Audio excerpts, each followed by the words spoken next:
Good afternoon, everyone. Bonjour tout le monde. Thank you for joining today's news conference. Bienvenue à cette conférence de presse. We will start out today with remarks from the Chair of the Council of the Federation, Nova Scotia Premier Tim Houston, followed by remarks in French from Premier of Quebec, François Legault. We will then take questions from the media.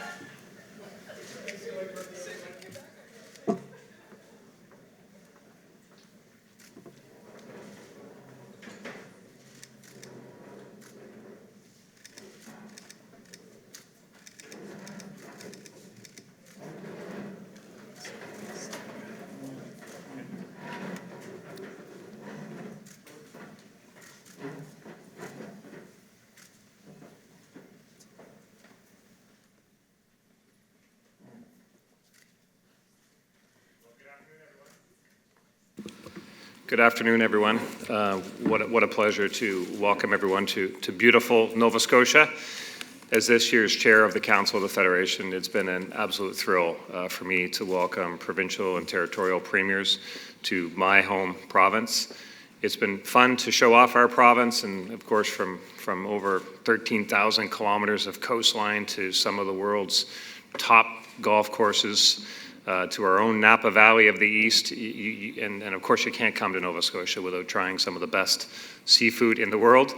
There is absolutely lots to see and do here in Nova Scotia. But this week was about getting to work, and it's always so helpful to spend time with other premiers, everyone in the same room, sharing their challenges in governing and the challenges they're facing, but also talking about solutions. This is a really collaborative table where we truly put politics to the side and we focus on what matters to Canadians.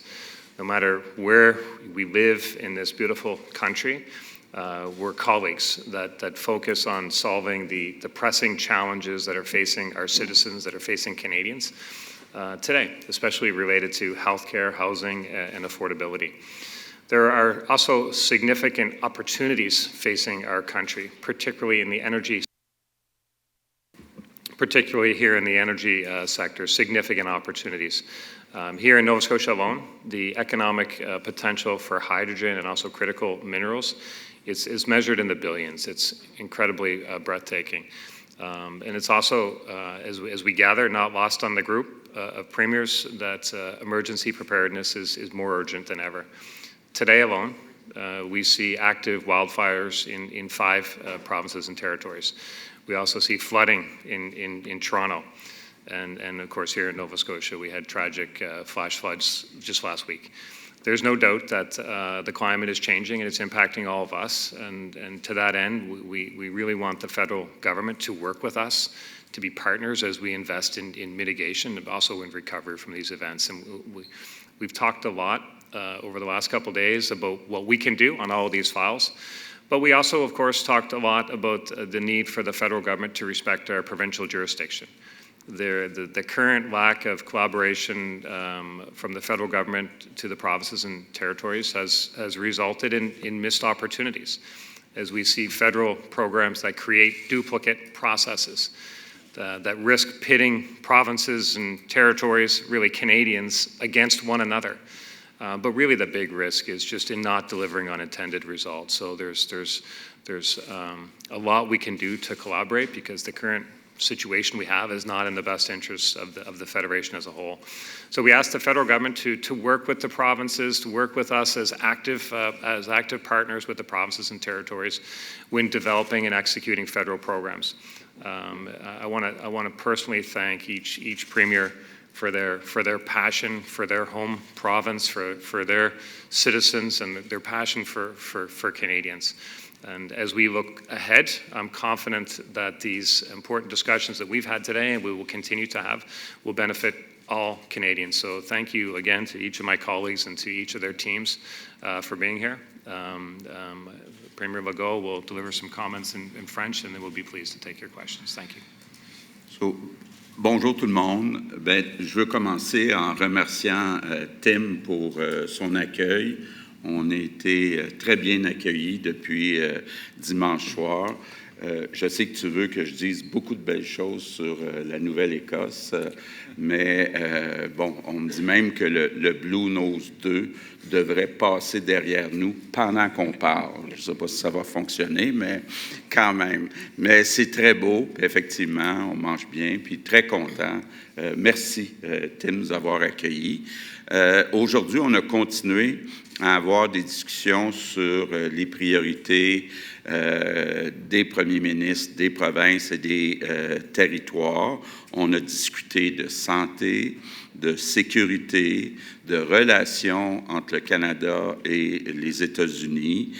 Bon, on a beaucoup parlé, puis Tim vient de le dire, des empiètements du gouvernement fédéral dans les champs de compétences des provinces. C'est vraiment un problème qui s'accélère de budget en budget et évidemment, c'est pas comme ça qu'a été conçue la Fédération canadienne. Il y a des champs de compétences à Ottawa, des champs de compétences dans les provinces. Puis ces empiètements-là viennent créer des problèmes de gestion, viennent doubler la bureaucratie. C'est vraiment pas souhaitable pour les citoyens de voir ces empiètements. Je veux terminer en revenant un peu sur ce qu'on a discuté hier concernant les demandeurs d'asile. Je veux remercier mes collègues pour leur appui sur deux choses. Première chose, le fait qu'on ait convenu qu'il doit y avoir de la part du gouvernement fédéral un respect de la capacité d'accueil de demandeurs d'asile, puis carrément au Québec, cette capacité est dépassée. Et puis, j'étais content aussi qu'on se mette d'accord pour dire qu'il doit y avoir une juste répartition entre les provinces, en fonction justement de la capacité d'accueil de chacun. Donc, encore une fois, merci Tim. Thank you.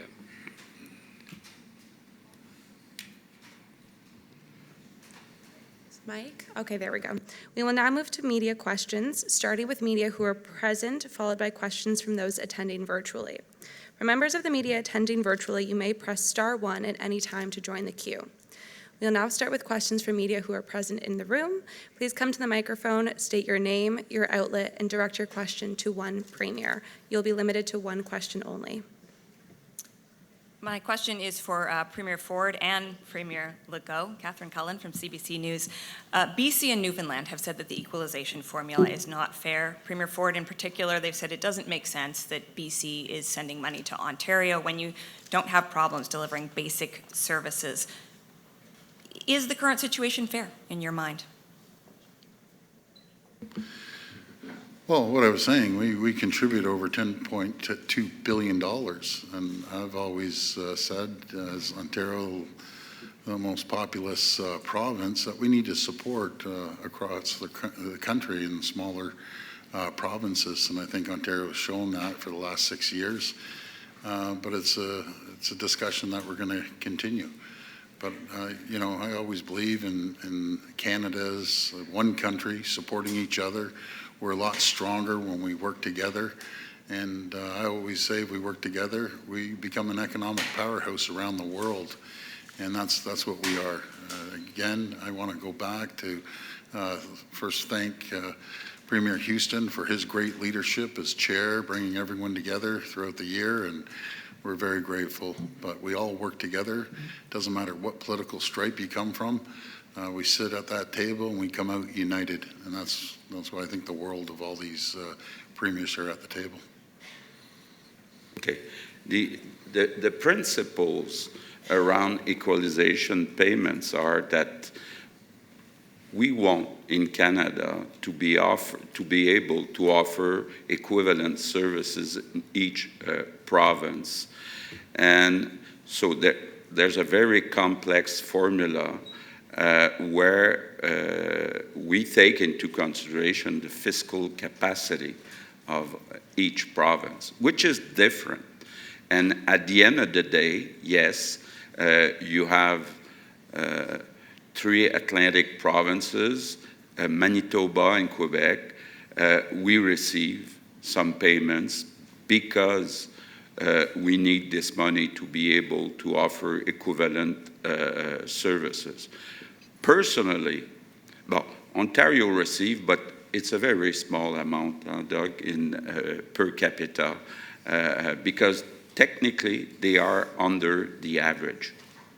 Very short, very almost equal to BC, but a bit under the average. But coming back to Quebec,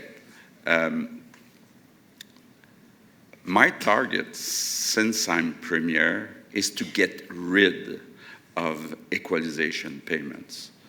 I'm a proud guy, so I don't like that.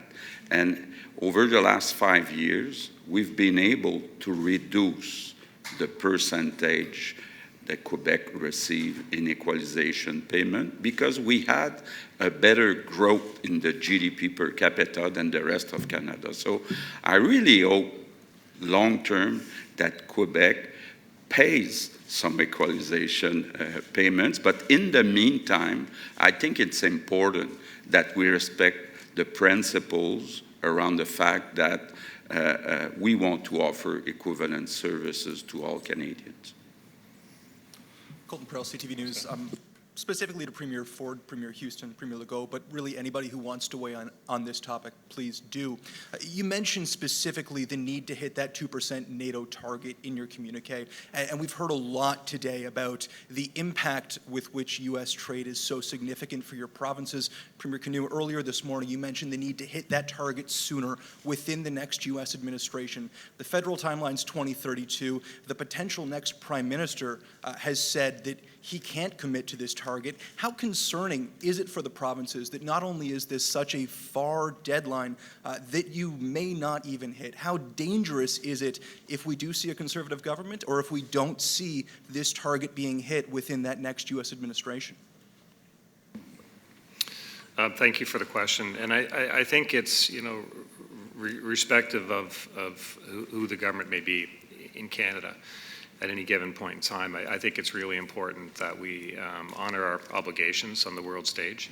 And I think in terms of the NATO obligations and the 2%, a lot of the focus is on defense.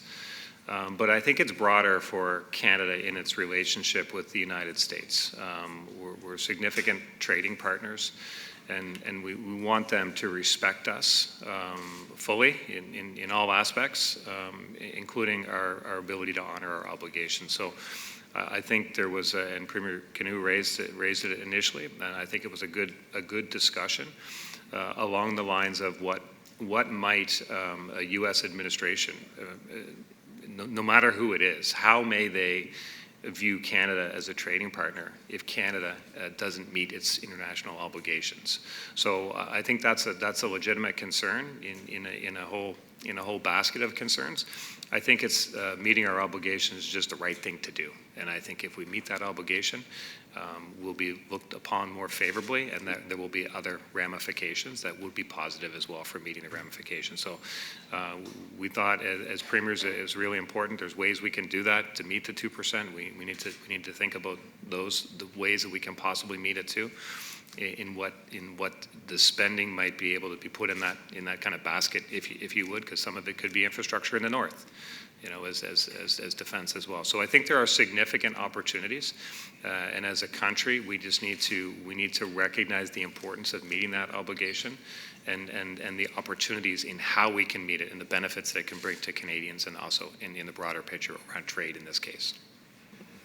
Tim, if I may as well, Arctic security and sovereignty has been a very important issue, and we had a very good discussion around the table. But there's an incredible opportunity that we're faced with in terms of the infrastructure gap we see between the north and the south, and the vulnerabilities we see. As northern premiers, we've really pushed it when we met in Mitimatalik up in Pond Inlet recently, and then when we met in Whitehorse as well as western premiers. But the opportunity to see investments specifically that are dual use. And I'll use Grays Bay Road and Port Project in the Western Arctic, which is at the mouth of the Northwest Passage, to use that as an incredible opportunity to not only serve the purpose of the Canadian Armed Forces or the Navy, but that of unlocking incredible critical mineral potential that is up in the north. So there's, I think, a generational opportunity before us to see these infrastructure come. We've had good discussions with Minister Blair, but I think at this point we need to see investment. There's good discussions, but it's the investments that will speak. So we look forward to continuing to build that relationship with Ottawa to see those investments actually flow to the communities we serve. Thank you. Hello, my name is Angel Moore, and I'm with APTN National News, and this message is for Premier Canoe. Nice to see you. The AFN is calling for an independent First Nations-led commission of inquiry into the deaths of Rebecca Contois, Morgan Harris, Mercedes Myron, and Buffalo women, following the conviction of Jeremy Skibitsky of first-degree murder of their deaths. Do you support this call? I want to begin by thanking Premier Houston for being a wonderful host and being an effective chair, and all my colleagues for having such a good discussion these past few days. I also want to take a moment, just as part of the call for the 2% NATO spending commitment, just to thank all of our Canadian Armed Forces members. Thank you for your service to our provinces and territories and country, and we think there's a way that we can do this that makes your jobs more supported, that gives you the equipment to do the important missions that you set out to do to protect our democracy. And we just also, as premiers, wanted to thank you for all of your assistance with wildfires and other emergency responses that you've provided. When it comes to searching the Prairie Green landfill, I always start with a note of compassion for the families. These are family members who've lost loved ones to one of the worst crimes that's ever been committed in our province. And they've been put through so much, having to sit through the courtroom and having the issue politicized, that I just want us to be there for them and to have their backs. So we will listen to the issues that they're bringing forward and the requests that they have here. And I think, importantly, we're taking action. We are searching the Prairie Green landfill. On June 27th, we did a pilot search. We were able to recover material, newspapers that are more than a year old. You can read the headline, the date line, you can read the text of the article. And that sends us a signal that this search does have a chance, and I hope that that provides hope to the families. And importantly, we're working on prevention. We're investing $20 million in MMIWG 2S Plus initiatives this year. We're bringing forward future measures to ensure that garbage trucks and other parts of the waste collection service will be better monitored. And at the end of the day, let's work together as Manitobans and as Canadians so that something awful like this doesn't happen again. Hello, Kat Tunney from CBC. Happy to hear anyone on this, but if I have to be succinct and directed at one person, I suppose the chair. We're hearing this call to speed up the NATO benchmark, that's billions more annually. You're also calling for more infrastructure spending and more immigration supports. So I guess, frankly, are you guys asking for too much?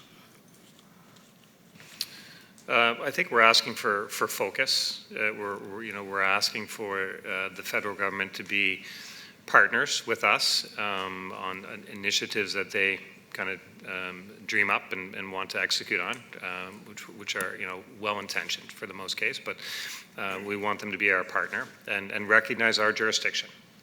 There's a lot that the people at this table are responsible for, and we're focused on it. We want to deliver results for our citizens and for Canadians.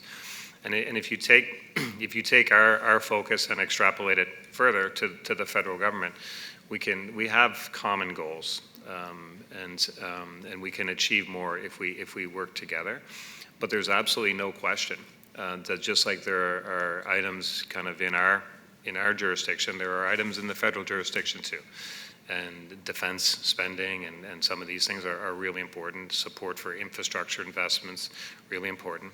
So, I mean, when we see the federal government stopping an infrastructure program without a replacement and not working with the provinces on what, on that, it kind of leaves a lurch. And if we look to the longer term on some of the initiatives that they've come forward with, childcare, dental care, well-intentioned initiatives, but what happens if the federal government stops those fundings. So this is a table, we manage our own budgets and we look to the long term, and we ask the federal government to look to the long term as well when they're making decisions and be partners with us. These things cost money for sure, but we need to be focused on the how and the where that money is invested. We have a lot of ideas on that, and we hope that they listen to us. If I may, I'll just add to that as well. The program that they canceled was a $33 billion program over 10 years. And one of the best things about programs like that is that we can match them and that our municipalities can match them. So if they had created a new version of the Investing in Community Infrastructure program, that would allow for potentially unlocking $100 billion worth of investment in infrastructure. And I think the point that our territorial leaders have made is that if you're co-locating strategic infrastructure with economic infrastructure, building ports and building roads and building staging areas for unmanned aerial vehicles, these are the ways that you can invest in for a dual purpose. So not only build out the necessary infrastructure from an economic point of view in the territories and the Arctic, but also be able to probably have that count towards our NATO commitment. In addition, the Canadian Armed Forces did a tremendous job last year for us in firefighting, investing in making sure that they are trained to be able to manage local either wildfire response or flood response.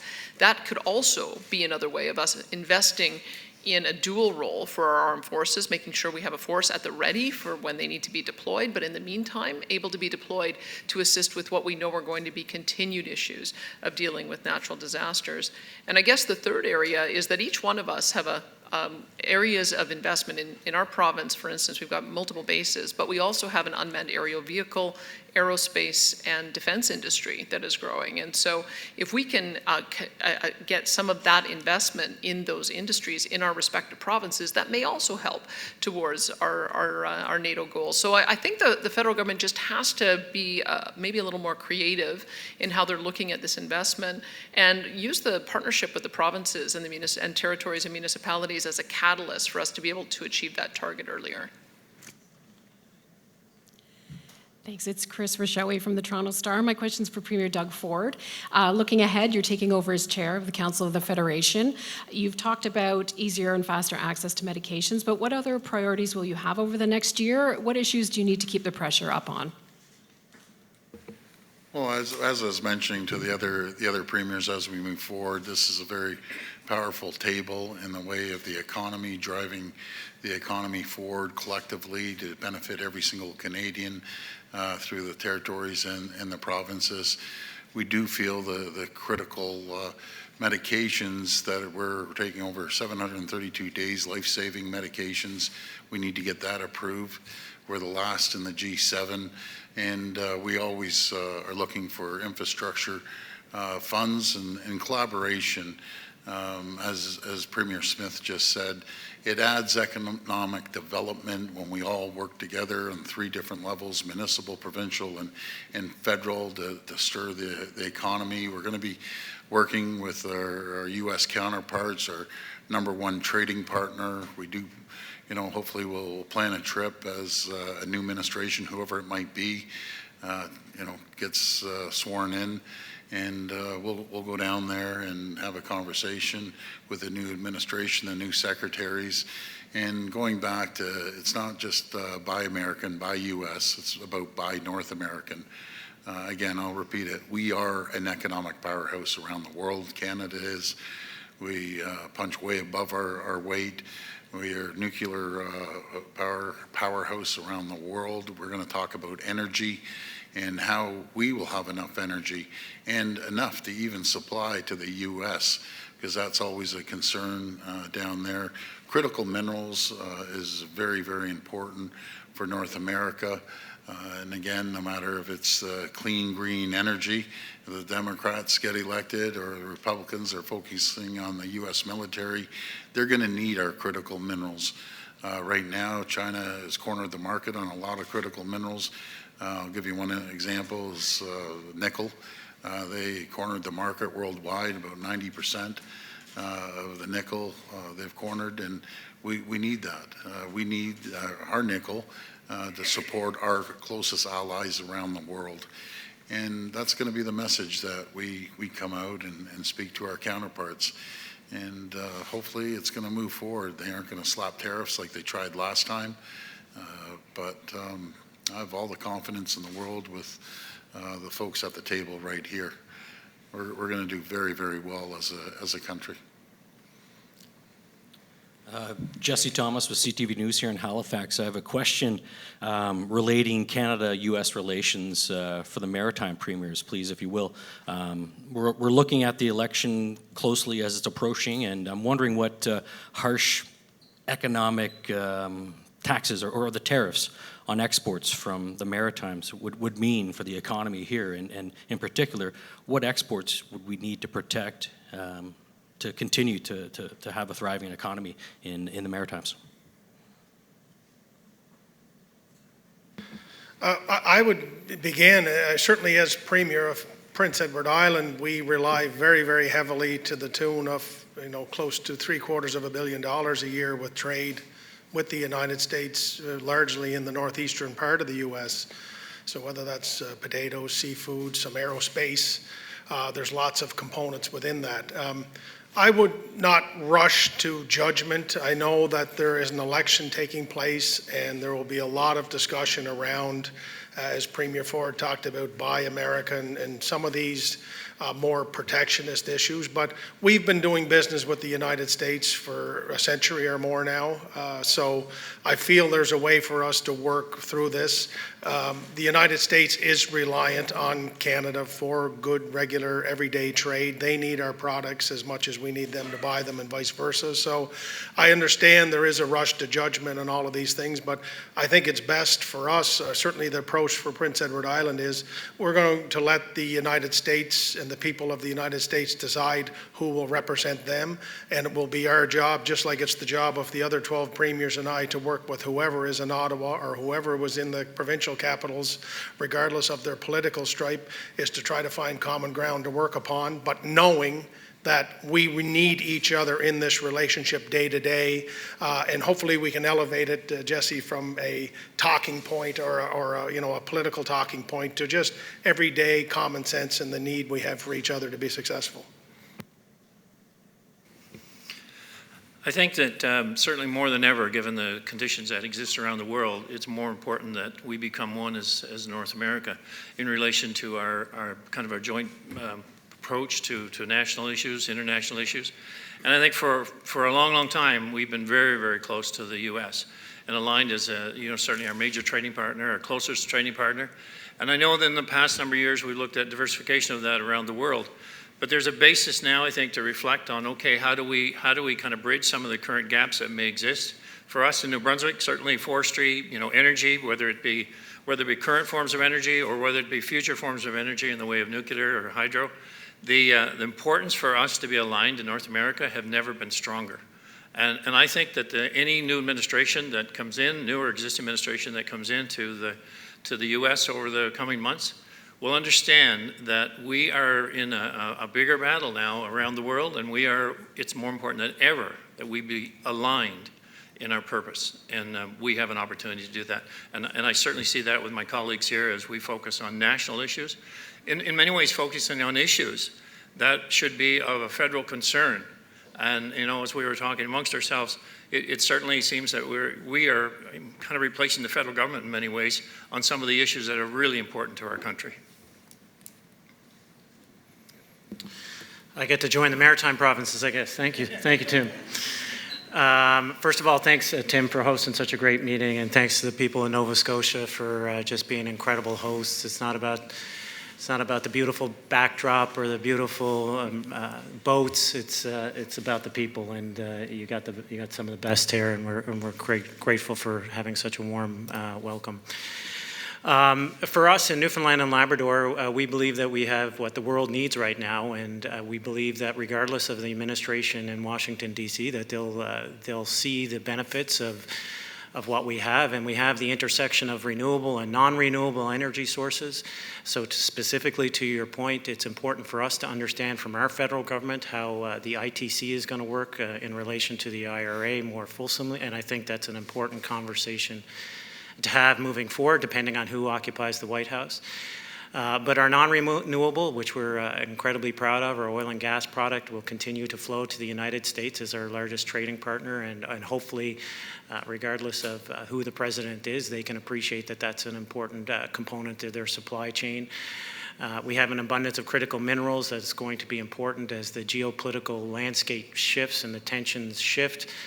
To Francois and to Doug's point about who controls the supply chain on the entire energy matrix is important, and I think regardless of the political stripe in the White House, those are going to be important conversations. But from Newfoundland and Labrador's perspective, to Dennis's point, we will work with whoever's in Washington, D.C., because we know that we have not just what Canada needs, not just what North America needs in Newfoundland and Labrador, but what the world needs. And I think that that will be reflected in any U.S. administration.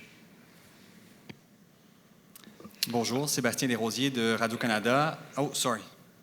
Oh, you're fine. I was just gonna echo. I mean, these are traditional trading routes and long-standing relationships with important products back and forth. So I'm confident that the new administration, whoever that may be, will see that too. Sorry again.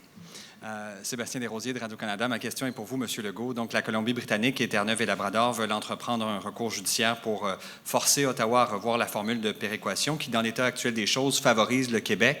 Le Québec, cette année, reçoit un peu plus de 13 des 25 milliards distribués par Ottawa. Si on additionne les subventions d'Ottawa à la filière batterie, votre collègue, M. Eby, est même d'avis que vous bénéficiez d'un traitement spécial de la part du gouvernement fédéral. Je ne sais pas ce que vous pensez de ça. Mais si on revient à ce recours judiciaire, combien ça pourrait coûter au Québec? Quelle menace ça représente dans le court terme? Bon, d'abord, il faut distinguer la péréquation des autres programmes. Effectivement, David a raison. Prenons l'exemple des demandeurs d'asile. Pourquoi le Québec reçoit 750 millions, puis les autres provinces ne reçoivent rien? Peut-être ça les inciterait à en prendre plus de demandeurs d'asile. Puis d'ailleurs, en passant, il y en a plusieurs qui sont ouverts à en prendre plus, en autant qu'ils reçoivent de l'argent du fédéral. Puis moi, je l'ai déjà dit, notre problème principal dans ce dossier-là, c'est pas l'argent, c'est qu'il nous manque d'enseignants, il nous manque de logements, il nous manque d'infirmières, puis ça pose un problème pour le français. Donc, les programmes fédéraux, qu'il y ait une équité entre les provinces, moi j'en suis. Dans certains dossiers, on pense aussi que parfois on est pénalisé quand on compare avec ce que reçoivent d'autres provinces. Maintenant, la péréquation, c'est complètement différent. C'est un programme qui vient s'assurer que chaque province ait les moyens d'offrir des services équivalents partout au Canada. Et ça ne concerne pas juste le Québec. Il y a la Nouvelle-Écosse, le Nouveau-Brunswick, l'île du Prince-Édouard, le Manitoba et le Québec qui reçoivent la péréquation. C'est important qu'on continue de recevoir cette péréquation pour être capable d'offrir des services équivalents. Par contre, comme je l'ai souvent dit, puis vous le savez, mon objectif à long terme, c'est que le Québec n'en reçoive plus de péréquation en créant de la richesse. Puis une de mes grandes fiertés depuis 5 ans, c'est qu'on a eu une croissance économique du PIB par habitant plus grande au Québec que dans le reste du Canada. Donc, en pourcentage, le montant que le Québec reçoit comme péréquation a été diminué. Mais je que c'est au cœur de ce qu'est le Canada. C'est sûr que c'est une formule qui est complexe, là. Il y a 34 critères qui sont utilisés, mais le principe important, c'est d'avoir des capacités fiscales équivalentes une fois qu'on tient compte de la péréquation. Puis honnêtement, je pense que si demain matin, on commençait à négocier province par province pour changer la formule, on ne s'entendrait jamais. Donc, je pense qu'il faut garder la formule actuelle. Je ne veux pas parler pour les autres, là, mais je pense qu'on a au moins 5 provinces qui pensent comme ça. Puis comme je le disais tantôt, le montant que reçoit l'Ontario, c'est un très petit montant per capita comparativement à ce qu'on reçoit. Puis je suis sûr qu'avec Doug, il n'y en aura pas pour longtemps.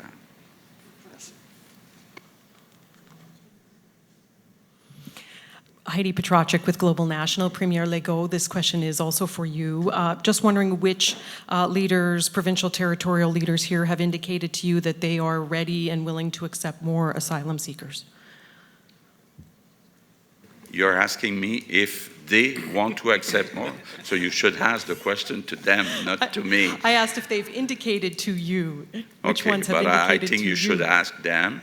But like I just said in French, I think it would help if the federal government give them at the same time some money to transfer asylum seekers to their territories or provinces. And it's a bit funny to say that, but it's not fair that Quebec receives $750 million for them and they receive nothing. I would prefer to receive less in the future and have less asylum seekers. I think when it comes to asylum seekers, both Quebec and Ontario share the brunt of it. And we're just asking the federal government to give our fair share. We've spent over $1 billion in Ontario every single year. And I talk to these folks. I have quite a few of them up in my riding. And they want to work. They want a better life. And it's taking way too long to get a working visa from the federal government. We've received, just Toronto has received about $162 million, but we're spending over $1 billion. So we need the working visa for these folks as quickly as possible, rather than sticking them in a hotel that they do on the airport strip up in Toronto in a little room with a couple kids. It's, and they're down playing in the parking lot. It's heartbreaking. They want a better life. They want to work like everyone else and contribute to society. They're really good folks, but we have to make sure we have shelter. We need homes for them, so we really need the support from the federal government. That's really what it comes down to. Au Manitoba, nous serons prêts d'accueillir des nouveaux arrivants, surtout de la francophonie, mais nous avons besoin de l'aide du gouvernement fédéral. Nous avons des défis avec les logements abordables, avec le système de santé. Mais si le gouvernement fédéral est là pour nous aider, nous pourrons être capables de collaborer avec soit le Québec ou les autres provinces pour améliorer cette situation et puis accueillir du monde qui ont besoin d'aide. So just to get back to your original question, in Manitoba, we would be prepared to accept some of these asylum seekers, in particular Francophones. We're always looking to support our Francophone community in Manitoba and to ensure that there's continued immigration in that space, but we can only do it if there's help from the federal government. We have the housing needs, the healthcare and social needs in Manitoba, and so in order for us to be able to collaborate effectively with Quebec or Ontario or other regions, we really do need the federal government who have the fiscal resources to be able to move the needle here to do so. From Newfoundland and Labrador's perspective, it would be disingenuous and incongruent to make one argument on fairness on one policy instrument and not on the other. So I have expressed my interest to the Premier that we'd be happy to proportionally share, and hopefully the federal government will recognize that. In Newfoundland and Labrador, we already take proportionally a higher level of refugees. Which, as you may or may not be aware, comes with less funding. So we're happy to have that conversation with the federal government, but I was grateful that Francois pointed out that perhaps Newfoundland and Labrador is not taking as much as it should, and we'll be prepared to work with the federal government and other provinces to take our fair share. Hello there, it's Lindsay Armstrong with Canadian Press. I'm going to follow on my colleagues' questions there. We've heard from Manitoba, Newfoundland, and Labrador. I'd like to hear from any other premiers that have agreed to accept more asylum seekers and how many you're prepared to accept.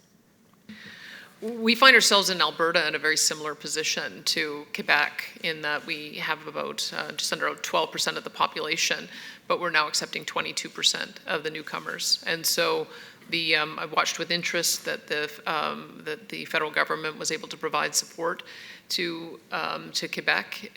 We've seen the same thing, in particular with Ukrainian evacuees. I believe we now have 70,000 who have settled in Alberta so far. And aside from a small amount of money at the beginning, there's hotels that need to be funded, there's schools that need to be funded, there's a healthcare plan that we're funding, there's a whole variety of additional programs. And we want to do our part. But I think that similar to Quebec, when one province is shouldering a larger burden than can very reasonably be accommodated with existing infrastructure, it puts pressure on housing. We're going flat out building housing. We've increased our housing 60% construction year over year, which allows us to accommodate 100,000 new people every year. We had 200,000 people that came to Alberta last year. We have increased our education, so we're spending more on education than we ever have before. We have 22,500 students that are new that are unfunded at the moment. It puts a lot of pressure on jurisdictions who are receiving more than their current level of social programs and infrastructure can support. So I'm finding Alberta similar to where Quebec is at. I would add to this as well. I think that we've all experienced significant population increases, and while proportional acceptance of refugees or asylum seekers is certainly appropriate for all of us, it's finding the balance here as we can manage this with as Premier Smith said, the housing construction, and understanding the criteria around much of our immigration policy, because I think we're all kind of bursting at the seams in relation to keeping up with housing. We're getting the pushback from many citizens about the cost and the affordability and the availability. And so, we certainly ask as a group here, what is the criteria? How do we manage this coming forward? Because it has to be some sort of recognition that we can only manage so much. We want to be compassionate and receive as many people as we possibly can, but we have to find a place for them to go when they get here. And so as we work with the federal government to determine the actual immigration policies, the requirements that are needed in each province in order to meet the demands that are going to be put upon us. Right now, our situation has increased threefold in the last few years, and that's significant for us because it's just one component of a population increase that's over 10%. So it's a balanced approach, but we need to understand the criteria around our entire immigration policy. Yeah, I know from our standpoint, for the Yukon nominee program, which was all jurisdictions have a program that we use, which is really around economic immigration. Within the first 3 months of this year, we had hit the amount of folks that we had available to come in through IRCC. So I think the dialogue at the table was also, as Blaine just said, we have to take a look at the entire system. We had a challenge in Canada. It's going to affect all of us. It was really around post-secondary institutions that were bringing in students. We saw, an immense amounts of students coming into Ontario, Quebec, and BC. But those students are now going all across the country trying to find places to become Canadians. They filled significant holes in our workforce.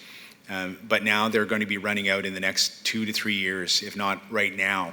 So we're going to be losing workers. We don't have a strategy to keep them in our provinces and territories.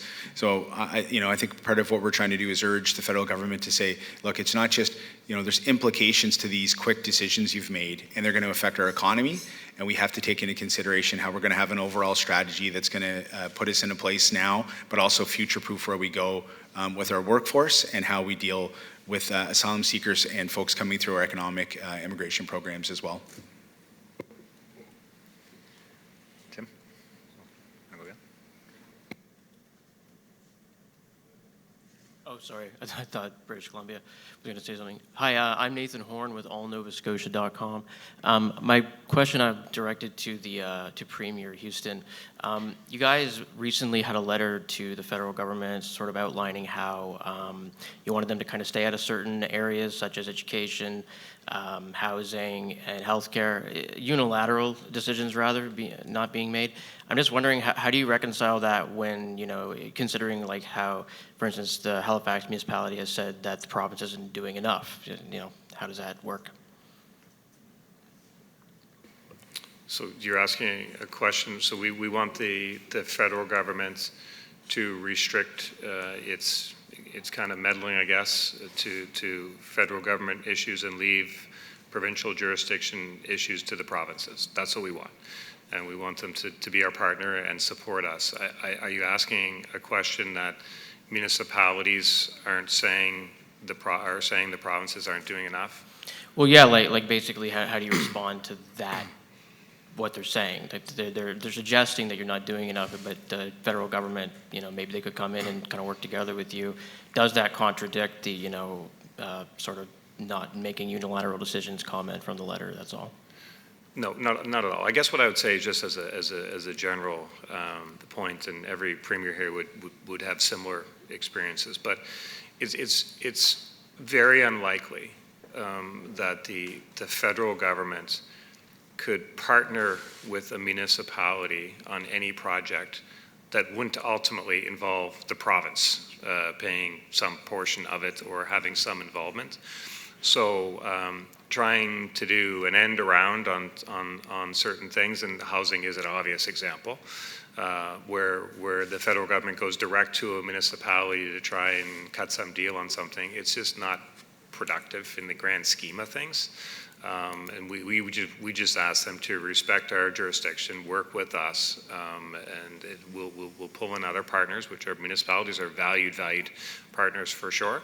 We can all work together. Just trying to exclude one of those parties from the table doesn't make sense, and we just want them to focus on their issues, and we'll focus on ours, and we'll get along just fine. Thank you. Can I just add, the second part of that is things like the school food lunch program, for example. It's a wonderful mom and pop type issue for the federal government to want to have a role in, but jurisdictions such as Prince Edward Island and others have had a pay what you can K-12 school lunch program since 2021. So I would certainly welcome and continue to make the offer to the federal government to come in and partner with us.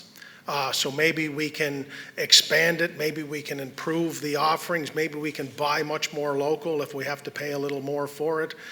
We've extended our school lunch program into the summer for those families who struggle on a daily basis, that we provide some. And that's just one example of what we talk about, this jurisdictional creep, so to speak.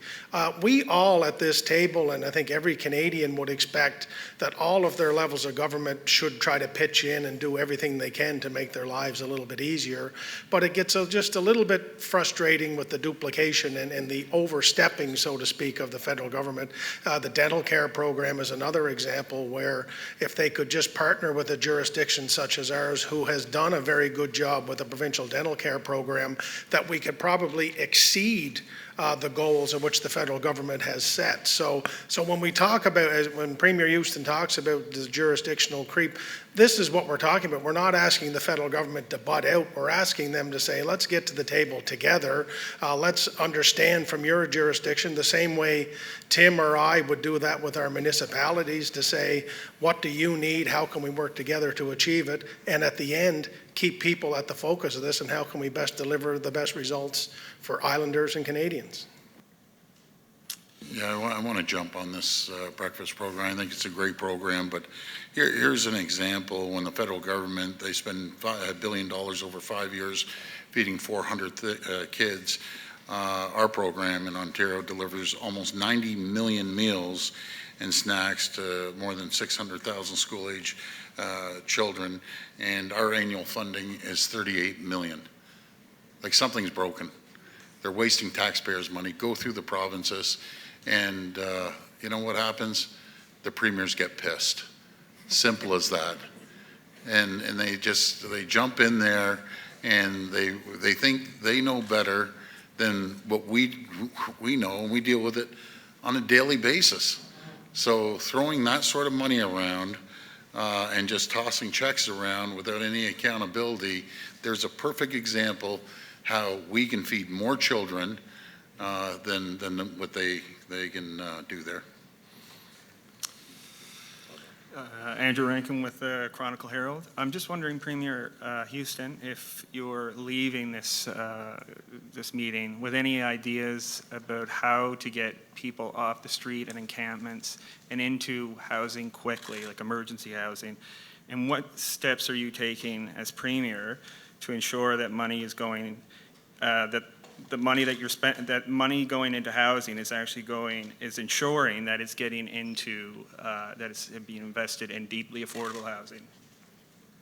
Thanks very much for the question. And look, the housing crisis that we feel and others feel as well, the solution to the housing crisis is housing across the entire spectrum. That's why in this province we've invested in student housing. Campuses at the NSCC will have student housing. That hadn't happened in a couple of decades. The first investments in public housing are happening under our governments in a long time. And of course, speeding up the process for getting permits to build housing. Some projects that have been being discussed for a decade, we're bringing them to either a yes or a no. It's time to get going.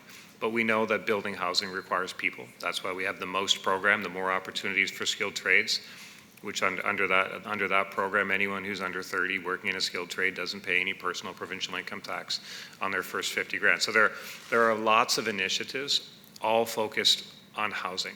In terms of the homelessness issue itself, like significant investments in this province in wraparound supports, in shelter space.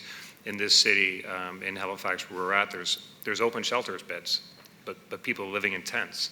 So we want to get those people inside the shelters where the full supports are there. So there's lots of work happening, and we feel, having people live outside and live rough, it weighs on all of us. Every single person feels that, and we're all working hard for solutions to support those people, and we'll continue to do that. The blue nose is there.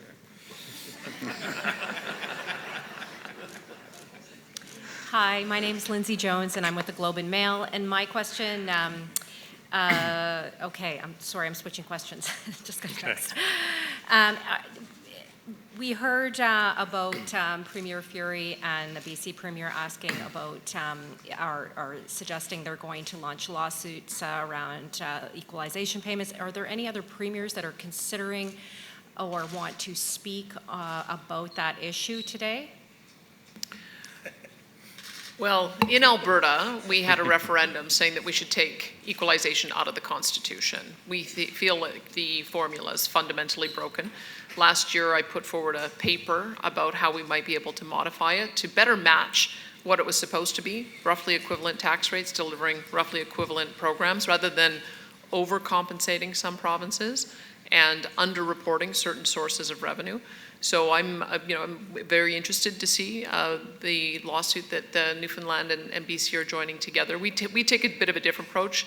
I don't know necessarily that I want the Supreme Court deciding this solution, the answer to this. I think it's up to us at this table to come together with a new formula that will work for all of us, and hopefully be able to have a partner in the federal government who will modify it. But I can tell you, I don't believe that those who proposed this formula ever thought that a small province like Newfoundland and Labrador would be a net payer and that large provinces would be net recipients. I think that in itself demonstrates that the formula isn't working. So I'll be watching the court case with interest, but we've expressed our concern with equalization for some time.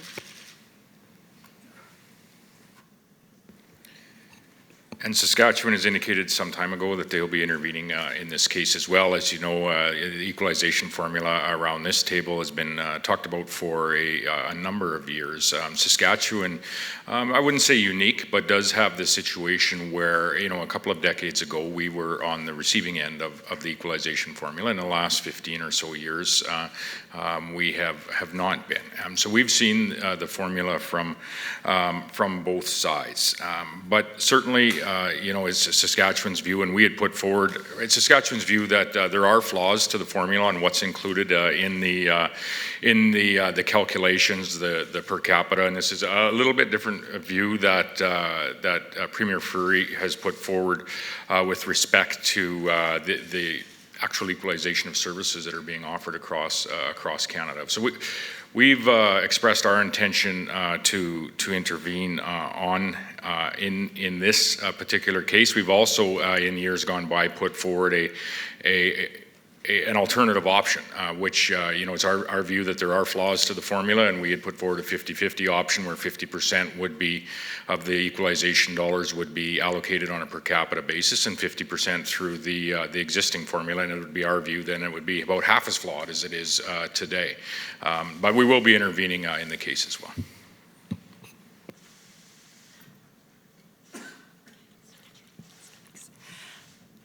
Hello, Premiers. Judy Trin with CTV National News. Following the loss of the Liberals in the Toronto stronghold of St. Paul's, Prime Minister Trudeau said that he would listen to Canadians and that he would make life more affordable.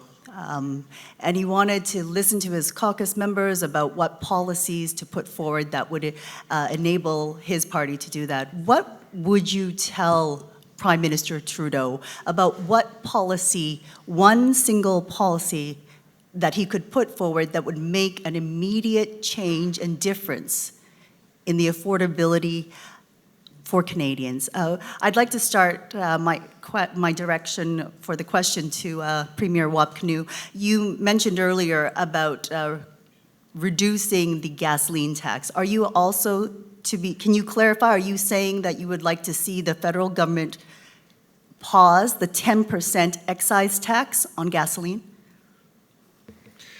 My comment was about, we had a 14 cents a liter tax on gasoline and diesel in Manitoba, and on January 1st of this year, we cut it to zero. And since then, we've had the lowest inflation rate in the country each month. And so I think that this is a significant step that we were able to take to put money back in the pockets of hardworking people in Manitoba. It's something that people confront each and every day when they go to work, at work. It's something that helps business as well. And we're taking steps on the environmental side to ensure that we're helping people to make the climate-friendly choice with transportation and with home heating. But the point that we always make is that if we don't show the flexibility in this current cost of living crisis, we're going to lose Canadians who would otherwise be open to that climate-friendly choice. And so in order to keep moving forward on the environment, we have to show flexibility on the cost of living. And I think that the federal government needs to think very, very carefully about that. And we're clear that we're going to be able to get to net zero in Manitoba without a carbon tax. And so I think I would encourage the federal government to look more at the positive incentives that they can offer towards a climate-friendly future rather than causing people economic pain. And juste pour ajouter en français au défi de l'OTAN, pour moi, c'est important d'avoir cet investissement dans le militaire ici dans le Canada, parce que si on n'est pas à ce niveau vers l'OTAN d'avoir le 2%, ça ne va pas juste être un défi sécuritaire, ça va être un défi économique. Et nous avons besoin d'avoir une relation très forte avec les États-Unis. So just to recap, like the NATO 2% thing I think is very significant because I want Canadians to think of this for sure as an investment in our military and in defense, but this is also an economic investment. And if we don't make this investment, the next U.S. administration is likely to cause, some consternation when it comes to the super important relationship with U.S. trade that creates jobs and economic opportunities across Canada. I'll just add to that because last year we were the lowest in inflation rate when we didn't have our fuel tax on either. We went for 2 years with a reprieve on the fuel tax, costing our Treasury $2 billion. I believe you see it now with the reprieve on fuel tax in Manitoba, lowest inflation rate, and I believe as well with the reprieve on the fuel tax on home heating in Saskatchewan, they also have a low inflation rate. I mean, now we have 3 cases right there that reducing the cost of living can be directly tied to the cost of base fuels. And the federal government, there's only so much provinces can do. The federal government has greater means. We can't keep cutting our own sources of revenue because the federal government refuses to cut theirs. All of us use our fuel taxes for upgrading roads, and that becomes a major priority, especially since they didn't come through with transportation infrastructure in this last budget. So I think it's pretty clear that if they wanted to make an immediate difference, they would recognize the knock-on costs that the carbon tax is having on transportation of everything, on food costs, on heating costs for retail stores and everything we purchase. And that's part of the reason why we're having such a difficult time keeping the inflation rate low. So it's up to the federal government now, I believe, to give us a fuel tax break. We've been advocating in Alberta to cut the tax, and we think that it's demonstrated that that will have an immediate impact. We can't talk about the cost of living without talking about the North, which has the highest cost of living in Canada. In terms of what policies we'd like to see, I'd like to see the federal government recognize that when they are developing policies or programs, that the North needs special consideration because we are unique. We also need investment. We're facing a situation right now, climate change has resulted in the lowest water we've ever seen on the Mackenzie River. For those of you who don't know, that's essentially our highway. A number of communities received their annual resupply through that river, up that river, and this year the water is too low to get barges up there.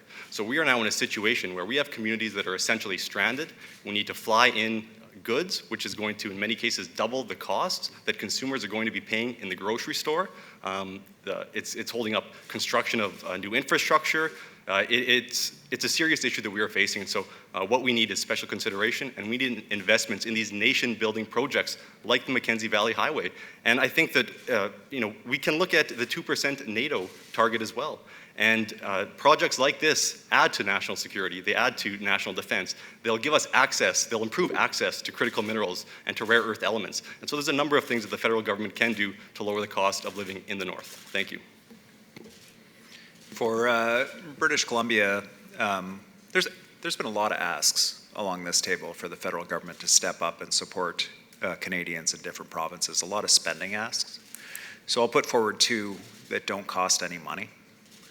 One is that the federal government should join British Columbia in frankly calling on the Bank of Canada to lower interest rates. I know the bank needs to be free from political interference, and they should be. But the bank is clearly not recognizing the impact of their high interest rates on costs facing Canadians, especially in British Columbia. We look at what's driving inflation in our province, it is overwhelmingly the cost of housing. And what is driving the cost of housing? High interest rates. We've had rental housing projects put on hold because of high interest rates, meaning there's less rental housing at a time that we've added 180,000 people to our province last year. We've got people facing massive and staggering interest rate costs on their debts related to mortgages, related to other borrowing that they have, and it is profoundly damaging the Canadian economy. It's damaging the economy in British Columbia. That is the intention of a high interest rate policy, is to damage the economy so people have less money, they spend less money. But now we're in a situation where high interest rates are driving high housing costs, which are driving high inflation, and it is a vicious cycle that has to stop. They have to recognize how their policy is actually impacting people on the ground. That's number one. Number two is equalization. And we held a Unimic with Newfoundland and Labrador to talk about this. But I will acknowledge that it is very hard for British Columbians to be paying into a program right now at a time when they're facing serious cost of living concerns. The federal program, they're paying their federal taxes to fund it. When that program is no longer related to the core goal of ensuring the same level of services across Canada. British Columbians want to do their part. Every province, every person in every province deserves high quality health care and schools and so on.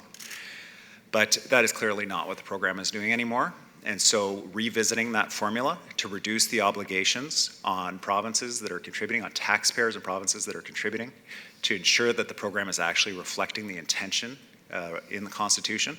Those two things don't cost the federal government any money, will significantly improve the quality of life of British Columbians and the costs that they face. From Newfoundland and Labrador's perspective, it's good to go after everybody else because they've used a couple of mine.